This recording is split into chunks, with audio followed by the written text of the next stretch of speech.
Yo, what's good? It's your boy B-Del. I'm back with some more galactic transmission. If you're new to this channel, hit the subscribe button. Now, recently, my page was shut down for, about 13 days due to the material that I was uploading on my page. Now, today we're going to go back to the materialization, and I'm going to show you some incriminating information about the reality of the Anunnaki, the Elohim, or the Galactic Council had a meeting with Vladimir Putin, and it's basically discussing the future plans when you're talking about Nibiru and in Agenda 2030 and things of that nature. So I'm going to show you a couple interviews from a KGB member, which is basically the personification of the CIA, and how he's giving you the reality of everything that's going on. And he also was recently killed. I think he was killed last year due to the information that he was giving out to the masses. So we're going to get straight into it. So we get this screen share going.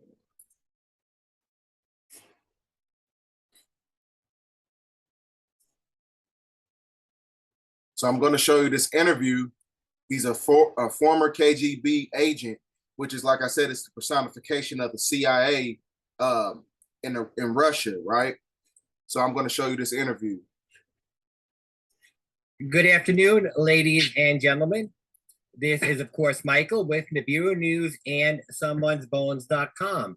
Approximately 1 month ago, I did an interview with former KGB agent Strelnikov Isaac Stepanovich discussing Russia's interactions with a hostile race of extraterrestrials known as the Anunnaki, and we began to talk about Putin's desire to rid the world, or at least his area of influence, of this alien pestilence.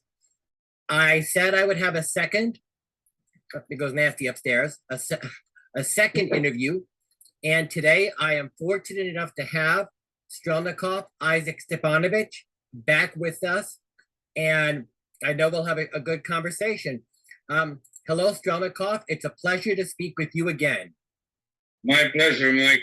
I'm happy to have the opportunity to share information with your listening audience. Thank you very much. And they appreciate you too. One thing they like to do, especially when you're looking at these Gaia channels or these Eurocentric westernized concepts of truth or whatever, a lot of things they like to try to paint the Anunnaki as these disagreeable malevolent entities, but in reality, the Anunnaki is basically the personification of the 200 fallen angels. When you're talking about the Book of Enoch, they are the ones who they're basically the progenitors of everything in civilization. They're the ones who jump-started, mankind. They're the ones who jump-started everything on this planet, from philosophy, history, knowledge, and theology. So a lot of the, they have a misconstrued perception about the Anunnaki when you're talking about Eurocentric history and things of that nature. So, when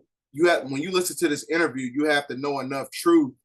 You know what I'm saying? You got to pull it out of the interview because, like I said, there's a lot of, misinformation, because the Anunnaki, they're against mankind, and mankind, I told you, is basically comprised of the Asian, Caucasian, and the East Indian. So that's why a lot of these platforms, they say the Anunnaki is bad. Now, you do have bad Anunnaki, but you know what I'm saying, when you're talking about the Yahwehians, when you're talking about the Tetragrammaton, when it's basically depleted of the vowels, because Yahweh means YHWH, which means agreeable and disagreeable. So you got, many different sets of the Anunnaki. So don't let these people, deviate you from the truth. On the clock. Before we get started, I just want to do a brief recap of our last conversation. If anyone out there did not listen to the first interview I did with Strelnikov, I'm going to put the link in the description box below. Strelnikov, when we last spoke, you provided some truly shocking information on the Anunnaki. You said Russia has known of them for many years, that Russian forces have had skirmishes with them, and after some time, Russia did develop weapons that could either kill or wound Anunnaki. At the closing of our last conversation, you said an Anunnaki emissary approached President Putin with an ultimatum. I'd like to start right at that point. Do you remember what was the ultimatum? Yes, Mike. Like I said, this villainous race has the ability to instantaneously transport from one location to another by a nexus of portals that only they can see. Anunnaki appeared near the MOD and demanded to speak with President Putin. I am foggy on some details, but what I know is this. Arrangements were made between Putin and Anunnaki to meet at Putin's mansion on the Black Sea coast near the village of Paraskovivka. At this meeting, the Anunnaki delivered the ultimatum. Leave us alone, we'll leave you alone, or else perish with the rest of the world. Wow. So what you're essentially saying is that now that I think about it, this whole Brittany Griner situation, how do you know that she's not being used as a casualty of war? You know what I'm saying? Because when you even look at, this is just me theorizing about everything that's going on. When you look at, the emulation of Brittany Griner, she looks just like those Avatar characters. You know what I'm saying? She's really tall and things of that nature. So how they not using her as a casualty of war to jumpstart, this so-called war, you know what I'm saying, this spiritual war that we have going on the planet. Now, that's just a thought. But mind you, I told you, this guy right here on the left that's being interviewed, he was a KGB member and he was killed for putting out this information. So, like I said, we're going to get back to the rest of the video. The Anunnaki offered Putin peace in exchange for, shall we say, agreeing to participate in a non-intervention agreement? Something like that, but it's much more shocking. The Anunnaki told him that in exchange for not interfering with their plans, they would leave Russia alone and not even set foot on Russian soil without explicit permission. The Anunnaki also said they would tell Putin how to survive Nibiru passing through the solar system. On the other hand, if Putin refused to offer the Anunnaki said Russia would be the first to fall and its people would be enslaved and taken as food. Holy smoke. Now, what when you understand the inception of, certain forms of wordology and etymology and things of that nature through prefix and suffix, the word slave comes from the word Slavic. A Slavic is basically a Russian. So, a lot of times, a lot of people, a lot of the, the evolution and creation of mankind, a lot of those Nordics and Indo-Europeans started over in Russia. So that's why, the Anunnaki has a primary target when it comes to that geographical landmass over in Russia. Because I told you the Russians, the Slavs, the Slavics were the first slaves, because that's where the word slave comes from. It's not basically connected to the concept of your so-called African history. Assuming that to be true, it's hard to imagine why Putin declined such a being facetious, a generous offer. Wow, why would Putin deny that? Because Mike, Putin does not trust them. He may be an optimist, but he is not stupid. He figured that the Anunnaki would dishonor any agreement. These creatures are devilish and manipulative. So Putin told them to go away. We do not want you here. He told, leave the planet and never come back. You know what the Anunnaki told them? No, but I'm hoping you'll tell me. The Anunnaki said to Putin, Earth is our planet, not yours. We are the ones who seeded the Earth with strands of life. He said that they grew all life on Earth. As in a giant. And that's a fact, that's now that's due to the fact that, one of the videos they took down from my page when I was talking about the inception of creation and things of that nature, talking about the non-Ethereal gases that manifested everything that's connected to the intrinsic transmission of the solar radiation on this planet and how everything was developed and things of that nature. So that's a reality, because I told you the Anunnaki are your so-called, your fallen angels. When you're talking about the Elohim, which means many gods, and when you're talking about the Neteru or the Nephilim, they're basically, the same different, they're the same deities and the same primordial gods, but they just got different nomenclature titles on the names. And petri dish. Humans, the Anunnaki said, Hold on, you belong heard what to he them. said? He said giant petri dish. So that when he's talking about, he's talking about, how mankind was genetically spliced. And I told you that all happened, due to the intermixing of races when you're talking about Yakub, which means subplanted, right? He said that they grew all life on Earth, as in a giant petri dish. Humans, the Anunnaki said, belong to them, just as your mother's chicken belonged to her. Facts. So every 3,600 years, give or take, they return to harvest. Harvest what? Us. We are little more than food and slave labor. Oh. Theological repercussions aside, that is a frightening thought to comprehend.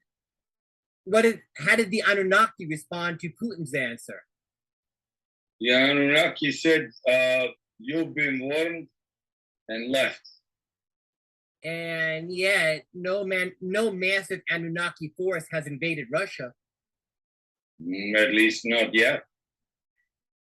One thing I really don't understand. If the Anunnaki have the ability to instantly travel anywhere they want using these portals, I mean, why haven't they just sent a brigade of soldiers into Moscow? If the Anunnaki who wanted to speak to Putin showed up at the MOD, obviously they must have these portals in Russia already. For every answer we know, there are two we do not. It is possible the case can accommodate only a certain number of Anunnaki before needing a recharge. We just don't have all the answers, but keep in mind that Anunnaki do not just attack military, they work behind the scenes. Evil machinations with human beings corrupted by Anunnaki's sinister agendas. If they can infiltrate government positions and influence law, they need not show up with guns blazing. Yeah. Fascinating. Does Putin believe right now, does he think that the Anunnaki have infiltrated the Russian government? No, but he believes other nations have been compromised. What nations, for instance? For instance, yours.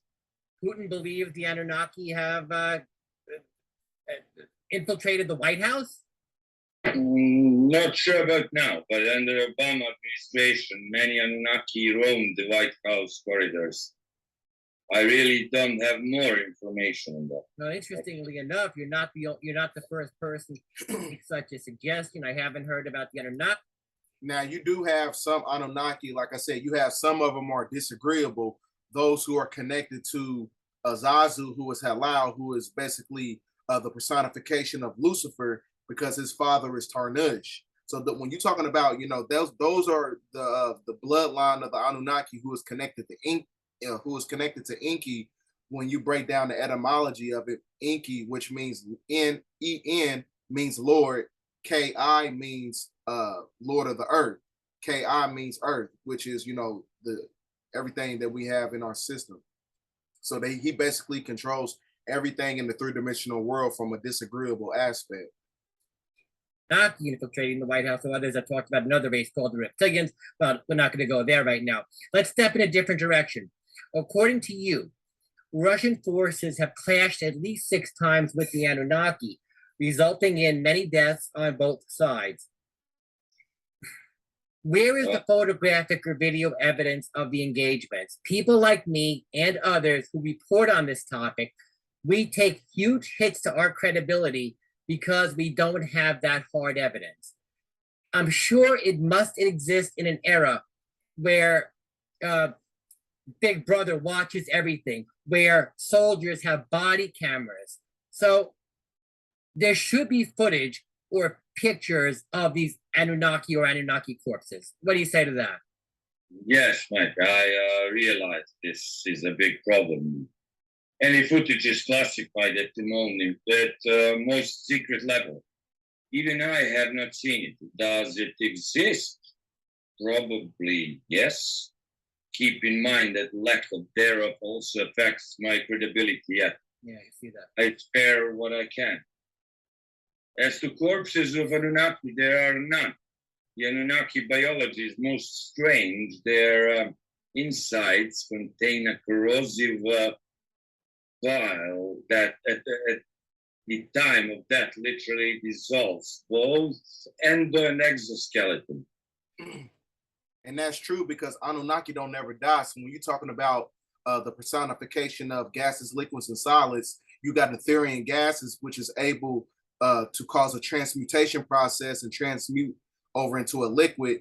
And then that intrinsic sunlight, which gives you the illusion of physical matter, which is carbon or melanin, things of that nature. So they can go from a gas state to a liquid state to a physical state. So when they die, that's why they're able to liquefy. So that's why they don't have any type of the biological structure and the anatomy of the dead corpses of the Anunnaki. Only skulls have been known to survive this process, and photographs of Anunnaki had bones on the internet. Right. And I have seen photos of on the internet that of elongated skulls that many say are Anunnaki. But digressing, I've known you for many years, and I absolutely believe that you're given the best possible information to which you've been exposed. However, as a journalist, I have to question everything. You've mentioned Anunnaki use plasma-based weapons and energy spears, and that their bodies liquefy at time of death. Now, these are conventions of two popular American science fiction franchises, specifically the Predator and Alien series, respectively.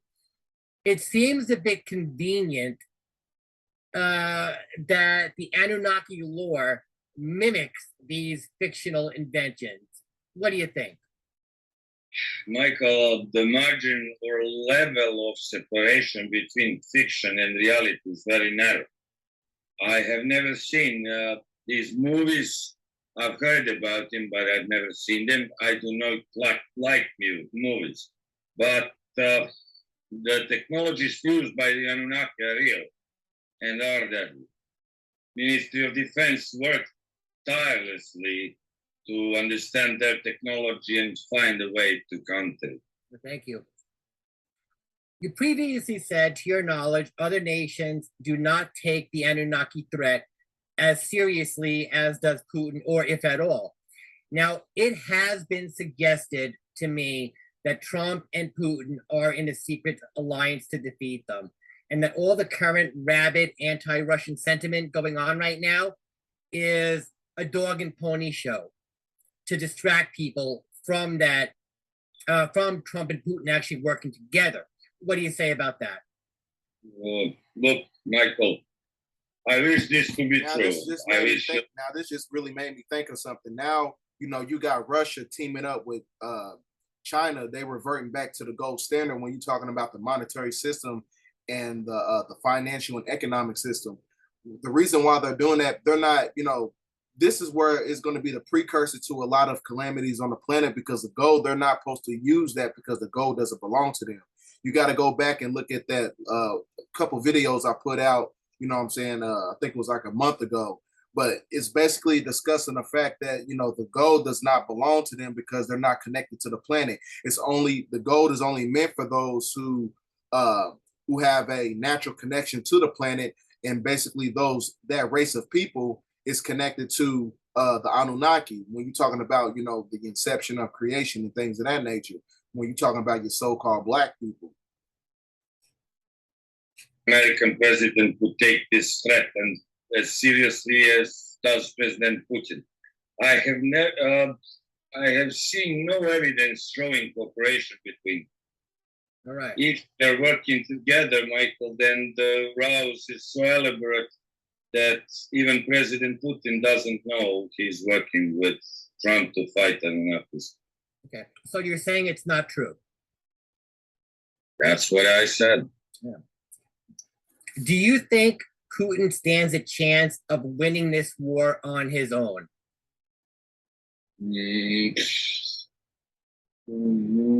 I think, I don't know. What I think doesn't matter much. Okay, then that's a no. I didn't say that. Please don't put words in my mouth. All right, fair enough. I want to make sure we get you accurately. Let's veer in a different direction. When it comes to the Anunnaki, they've been described looking in various different forms and configurations: giant, 7 to 15 feet tall, tan skin, translucent skin. Some even say they shimmer in and out of existence. Now I'm gonna show you something. almost I'm gonna pause here for a second. I'm gonna show you something. When you said there's 7, to 10 feet tall, right? So like, this is another reality that we got going on right here. So when you're talking about, this is a Khalifan, right? When you're talking about the Khalifan tribe that was over in California, where you get the word California from. So a lot of these beings, you know what I'm saying, that were, 10, 12 feet tall, because like I said, they are basically the progenitors of the Elohim, or the Anunnaki, or the Nephilim, or the fallen angels, so to speak, when you're talking about the book of Enoch. So this is real, you know what I'm saying? So even when you look at some of the people, and when you're talking about the Neolithic people in Africa, the Neolithic people are of Eastern South Sudan, Western Ethiopia, and Northern Kenya. And they're basically the personification of the Avatar beings. They some of the world's tallest and darkest people on the planet. They are so dark that, you know what I'm saying, when the intrinsic sunlight hits their skin, it turns blue. So a lot of James Cameron's a lot of his his ideas, his ideologies for the movie Avatar really came from these people right here, because everybody, you know what I'm saying, I wouldn't say everybody, but some of the people in West Africa, South Africa, in Sudan, and in Kenya, and things of that nature, some of those tribes or whatever, they're connected to the Elohim or the Anunnaki. They connected to that intrinsic bloodline. So that's where you see, a lot of these stories really come from, because the stories really connected to us. But I'm gonna get back to the rest of the video. Incorporeal, some say bipedal. I've heard reports of there being quadruped Anunnaki. Does your government have any idea why why these reports vary so widely? Yes, Mike. The Anunnaki breed with other races, and not just humans. The offspring are hybrid monsters inheriting traits from the male Anunnaki and the female of whatever species it impregnates. This accounts for these discrepancies. So, look, make no mistake, the Anunnaki genes are the dominant ones, and even half-breeds are deadly and dangerous and as much a threat. You heard he said dominant genes. So when you understand the dynamics of Mendel's law, when you're talking about creation, so when you're talking about the concept of angels or whatever, or the concept of extraterrestrials and things of that nature, they are not your so-called white people, and I'm going to prove that. So when you understand the dynamics of Mendel's law, you get the recessive from the dominant. You don't get the dominant from the recessive. So you got to understand Professor Leakey's a lot of his experimentation when you're talking about dominant genetics versus recessive genetics. And I'm also going to show you many different clips of me. I got receipts, so I'm gonna show you the reality of everything, because you got scientists that tells you that the progenitors of everything that happened on this planet come from your so-called black people. To Earth as a full-blooded Anunnaki. Wow. So the Anunnaki males are breeding with females of other species. I assume the females are not willing participants. Correct. They are victims of the Anunnaki genetic experimentation process. Do you or have you learned from your government how many races the Anunnaki might have mingled with? I know it's a question out there. This I do not know, but more than just humans. All right. Look, I have to go now, Mike. I have emergency. We'll All talk right. again. All right. Well, Strelnikov, I very much appreciate your time that you take to come on and provide this information to myself and to the audience out there. Do me a favor, please. Shoot me an email when you have time to talk again. I do want to continue closing, to continue to close out our conversations on the Anunnaki and then dive into some other topics that I know you can help shed light on. Thanks very much, Strelnikov. You're welcome. All right. Thank you. Thanks a lot. Like I said, mind you, he was killed for putting out this information, by the way. So you can look up some of this stuff. So that's why it's imperative that I provide receipts. That way, you can piece everything up for yourself when you do your own due diligence and your own research. So now I'm going to show you clips of them, discussing the fact that these Anunnaki, these Nephilim, these fallen angels are basically so-called black people. Let me get this going. From the Pentagon that the buzzword in the secret of secrets in the Pentagon is the Sumerian gods are returning, and that's what they're referring to as that whole area. Wow. Can you repeat that again, just in case anybody missed it? The buzzword in the Pentagon and the military circles that are in the know about the cover up here. They kind of, in whisper tones, talk about the return of the Sumerian gods. And they're talking about what we would call aliens or fallen angels returning into the Middle East, into Old Silver area. The Anunnaki. At that time, I didn't know. What do you But think we now? have been in touch with the Anunnaki. Okay. And are you aware of the Clark McClelland sort of testimony that talks about, this very, very tall spaceman do you remember that? Mm-hmm. So that was an Anunnaki, right? Say again? That was an Anunnaki. That was supposedly Clark McClelland always said that he saw this very large, tall being instructing a couple of our astronauts on television screen. Mm-hmm. That was. So if the beings he's talking of were almost like black Africans, yeah. You hear what he said? He said they're almost like black Africans. From people in the Pentagon. I'm gonna let you hear that again, because a couple of our astronauts. Because like I said, they tell you, they don't really give you the reality that these extraterrestrials are your so-called black people. There's many different clips that they hide from the public, giving you this reality. You know what I'm saying? Because it's not congruent and it's not connected to westernized culture, because they like to give off this perception that they are godly people while they destroy the earth. They destroy the ecosystem. They destroy the ecology of the planet.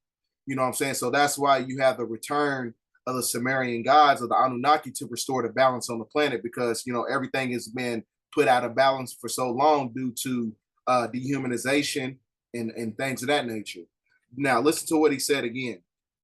On television screen. Mm-hmm. That was. So if the beings he's talking of were almost like black Africans, yeah.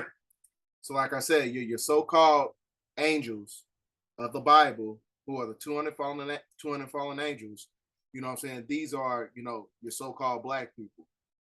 So even when you look at it from a genetical standpoint, like I said, study Mendel's law.